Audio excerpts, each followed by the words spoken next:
পৃথিবীর সমস্ত ওলিদেরকে তাজিম করাটা ইমানের হক। ইমানের, কারো দিলে কারো মহব্বত বেশি হতে পারে, কারো দিলে কম হতে পারে, কারো জবানে কারো প্রশংসা বেশি হতে পারে, কারো কম হতে পারে, কিন্তু কোন ওলিকে জর্রা পরিমাণ বিদ্বেষ করার সুযোগ। কারণ আউলিয়ারা হস্তে কুদরত আজ ইলাহ। আপনি বিদ্বেষ কাকে করবেন? আল্লাহর বন্ধুকে হিংসা করে বিদ্বেষ করে বেলায়েত আপনার নসিব হবে না। আমাদের আউলিয়া কেরাম যে এই 1446 বছর আজকে এই ইসলাম এই পর্যন্ত এসেছে, এই ইসলাম প্রচার প্রসারে ওনারা কি ব্যবহার করেছেন? এক ধরনের পলিসি ব্যবহার করেছেন।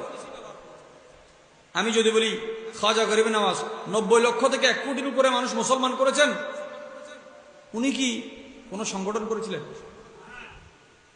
করেছেন? করেন নাই। বাবা শাহজালাল মুজাহিদ ইয়ামানী রহমতুল্লাহ করেন নাই।